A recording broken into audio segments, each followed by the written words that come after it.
이 검사 괜히 했다가 안 걸립니다. 믿기 어려우시겠지만 정말입니다. 건강을 지키려고 받은 검사가 오히려 암을 유발할 수 있다는 충격적인 사실을 아시나요? 안녕하세요. 오늘 여러분께 꼭 알려드려야 할 무서운 진실이 있습니다. 많은 분들이 비싼 검사일수록 더 정확하고 안전하겠지 하는 생각으로 고가 패키지 검진을 받고 계십니다. 하지만 그 중에는 불필요한 방사선에 반복적으로 노출시켜 오히려 암 위험을 높이는 검사들이 숨어 있어요. 더 충격적인 것은 정작 꼭 필요한 생명을 구하는 검사는 귀찮다며 미루시는 분들이 너무 많다는 겁니다. 도대체 어떤 검사가 이렇게 위험한 걸까요? 왜 병원에서는 이런 사실을 제대로 설명해주지 않을까요? 나이가 들수록 몸은 예전 같지 않고 작은 질환도 큰 병으로 번질 수 있다는 것을 너무나 잘 알고 있지요. 그런데 의료진들과의 상담과 연구 자료를 통해 알게 된 충격적인 사실이 있습니다. 잘못된 검진으로 건강한 몸에 병을 만드는 일이 실제로 벌어지고 있다는 겁니다. 특히 72세 어르신이 잘못된 건강검진으로 어떤 일을 겪었는지 그 충격적인 사례도 공개하겠습니다. 이 영상 끝까지 보시면 어떤 검사가 위험한지, 반드시 받아야 할 검사는 무엇인지, 그리고 병원에서 절대 알려주지 않는 검진의 진실을 모두 알게 되실 겁니다. 오늘은 제가 꼭 드리고 싶은 건강검진의 숨겨진 위험과 올바른 방법을 5가지로 나누어 말씀드리겠습니다. 혹시 여러분도 검진 안내 문자가 와도 이렇게 생각해 보신 적 있으신가요? 나는 아직 괜찮아. 아무 증상도 없는데 굳이? 많은 분들이 이런 마음으로 검진을 미루곤 합니다. 특히 몸에 별다른 이상이 없다고 느낄 때는 더욱 그렇습니다. 그런데 말입니다. 암이라는 것은 참 교활한 녀석입니다. 증상이 나타났을 때는 이미 상당히 진행된 경우가 많거든요. 마치 조용히 스며드는 물처럼 우리가 모르는 사이에 몸속 깊숙이 자리 잡습니다. 바로 그런 이유로 국가에서는 5대 암검진을 무료 또는 저렴하게 지원하고 있습니다. 위암, 대장암, 간암, 유방암, 자궁경부암, 그리고 일부 조건에 해당하는 분들의 폐암까지 말이지요. 실제로 제가 만난 충격적인 사례를 들려드리겠습니다. 박영자님이라는 65세 어르신이 계셨습니다. 그분은 코로나 때문에 2년간 위내시경을 미뤘어요. 별 증상도 없는데 괜찮겠지, 코로나 끝나면 받지 뭐 하시면서 말이죠. 가족들도 병원 가면 오히려 코로나 걸릴 수 있으니 조금 더 기다리자 했고요. 그런데 어느 날 갑자기 토혈을 하셨습니다. 응급실로 실려가서 급하게 위내시경을 했는데 위암 3기였어요. 의사 선생님은 이렇게 말씀하셨답니다. 2년 전에 받았다면 1기에서 발견되어 간단한 수술로 완치될 수 있었을 텐데요. 다행히 치료를 잘 받으셔서 지금은 회복되고 계시지만 그분은 지금도 후회하고 계세요. 단 2년을 미뤘을 뿐인데 이렇게 큰 병이 될 줄 몰랐다고 말이죠. 만약 정기검진을 꾸준히 받았다면 지금쯤 완전히 건강한 몸으로 손자들과 여행을 다니고 계셨을 겁니다. 이처럼 기본적인 암검진은 선택이 아닙니다. 의무라고 생각해야 해요. 내 몸을 지키는 가장 기본적인 약속인 셈이지요. 물론 검진을 받는 것이 번거롭고 때로는 두렵기도 합니다. 하지만 조기에 발견하면 치료가 훨씬 쉽고 완치 가능성도 높아집니다. 그렇다면 어떻게 실천할 수 있을까요? 우선 집으로 오는 건강검진 안내문을 꼭 확인하세요. 버리지 말고 달력에 표시해 두시고요. 또한 연령별로 권장되는 검사 항목을 미리 알아두고 빠짐없이 받으시기 바랍니다. 50세 이상이면 위내시경과 대장내시경, 여성분들은 유방암과 자궁경부암 검사를 놓치지 마세요.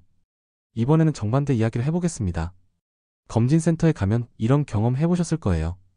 더 정밀한 검사도 함께 받아보시는 게 어떨까요? 하며 고가 패키지를 권하는 경우 말입니다. 많은 분들이 좋은 거라니까 다 하면 더 안전하겠지 하는 마음으로 덥석 수락합니다. 하지만 여기에는 큰 함정이 숨어 있어요. 모든 검사가 다 좋은 것은 아니거든요. 특히 펫CT나 무증상 상태에서의 뇌CT 같은 검사는 상당한 방사선에 노출되는 위험이 있습니다. 마치 한 번에 가슴 엑스레이를 수십 번 해서 수백 번 찍는 것과 비슷한 양의 방사선을 받게 되는 거죠. 게다가 이런 고가 검사들의 실제 발견율은 생각보다 높지 않습니다. 건강한 사람이 펫CT를 찍어서 암을 발견할 확률은 1%도 되지 않아요. 오히려 불필요한 검사를 반복하면 몸에 부담만 줄 뿐입니다. 최성호님이라는 72세 어르신의 이야기를 들려드릴게요. 그분은 검진센터의 권유에 따라 펫CT를 3년 연속 찍으셨습니다. 매번 더 정밀하게 확인해보자는 말에 설득되어서였어요.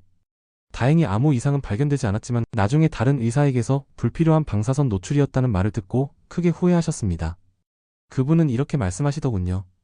비싼 검사가 더 좋은 줄 알았는데 오히려 해로울 수도 있다니 정말 몰랐어요. 맞습니다.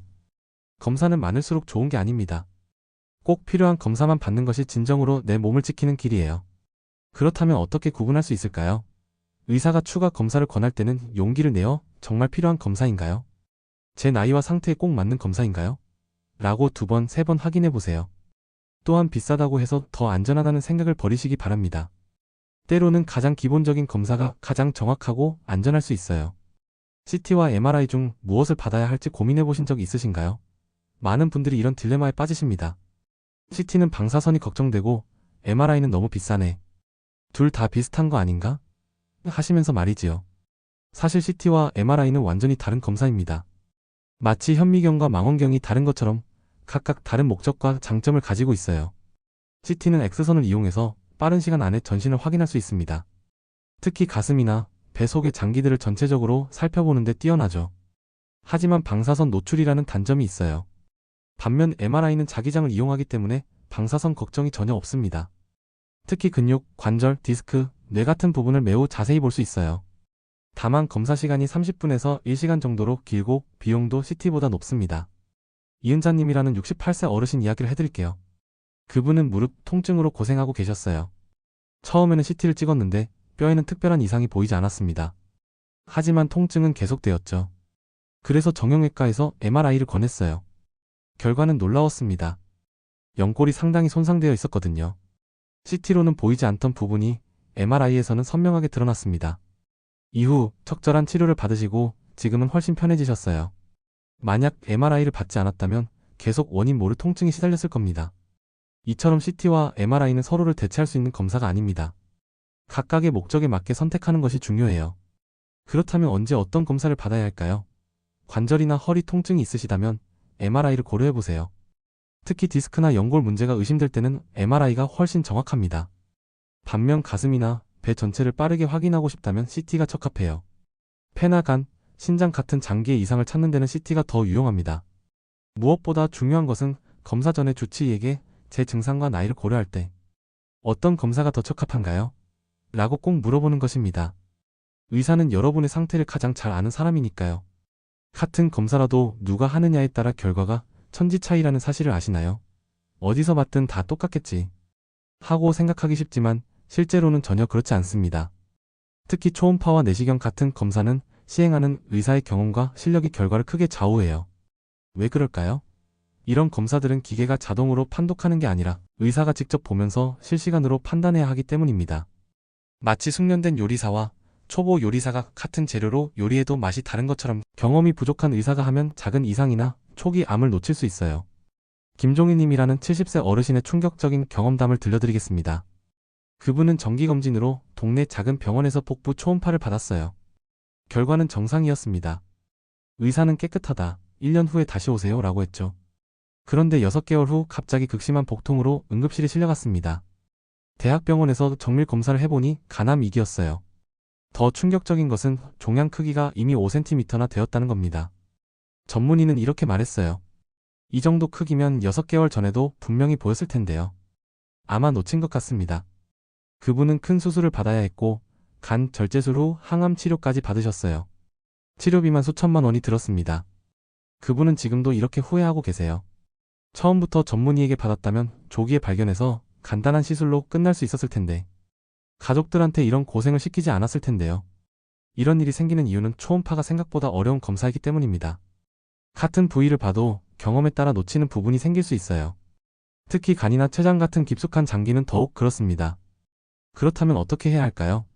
내시경은 소화기내과 전문의가, 초음파는 영상의학과 전문의가 직접 시행하는지 꼭 확인하세요. 전문의 직접 시행이라는 표현을 찾아보시고요. 또한 검사 전에 해당 의사의 경력과 전문 분야를 확인해보는 것도 좋습니다. 병원 홈페이지나 의사 소개 페이지를 보면 대부분 정보가 나와 있어요. 조금 번거로울 수 있지만 내 생명과 직결된 문제이니 이 정도 확인은 꼭 하시기 바랍니다. 마지막으로 가장 중요한 이야기를 해보겠습니다. 모든 검진을 다 받는 것이 과연 현명한 일일까요? 시간과 비용을 생각해봐도 그렇고 몸에 주는 부담도 만만치 않죠. 중요한 것은 나에게 딱 맞는 검사를 골라서 받는 것입니다. 많은 검진센터에서 패키지 검진을 권합니다. 한 번에 여러 검사를 받을 수 있어 편리해 보이지만 여기에는 함정이 있어요. 불필요한 항목들이 섞여 있을 수 있고 정작 나에게 꼭 필요한 검사가 빠져 있기도 합니다. 예를 들어 당뇨병 가족력이 있는 분에게는 췌장 관련 검사가 중요하지만 일반 패키지에는 포함되지 않을 수 있어요. 반대로 심장병 가족력이 없는 분에게 비싼 심장 정밀 검사를 권하기도 하죠. 윤미정님이라는 63세 어르신의 현명한 선택을 소개해드릴게요. 그분은 아버지와 형이 모두 당뇨병을 앓으셨던 가족력이 있었어요. 그래서 일반적인 검진 외에 췌장 초음파를 꾸준히 추가로 받으셨습니다. 비용이 조금 더 들었지만 가족력을 고려한 선택이었죠. 결과적으로 췌장에 작은 이상이 발견되었고 당뇨병으로 진행되기 전 단계에서 관리를 시작할 수 있었습니다. 지금은 식단 조절과 운동으로 건강하게 지내고 계세요. 만약 가족력을 무시하고 일반적인 검진만 받았다면 놓쳤을 수도 있는 부분이었어요. 이처럼 맞춤형 검진이야말로 내 몸을 지키는 가장 현명한 방법입니다. 그러면 어떻게 나만의 검진 계획을 세울 수 있을까요? 먼저 가족력을 정확히 파악하세요. 부모님이나 형제자매가 앓았던 질병은 꼭 기록해두고 관련 검사를 챙기시기 바랍니다. 또한 본인이 과거에 앓았던 질병이나 현재 복용 중인 약물도 고려해야 해요. 검진 시기도 중요합니다.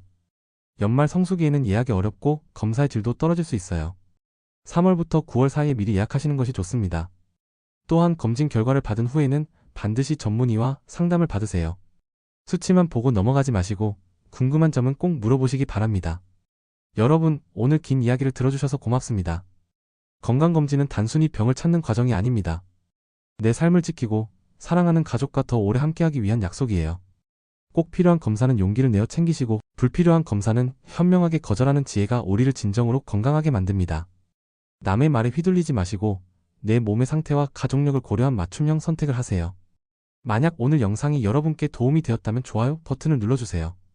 그리고 주변에 건강검진을 고민하고 계신 분들이 있다면 꼭 공유해 주시기 바랍니다. 구독 버튼을 누르시면 앞으로도 여러분의 건강을 지키는 유용한 정보들을 계속 받아보실 수 있어요. 오늘 말씀드린 5가지를 기억하시고 앞으로도 현명한 선택으로 여러분의 소중한 건강을 지켜가시길 진심으로 바랍니다. 건강한 하루 되세요.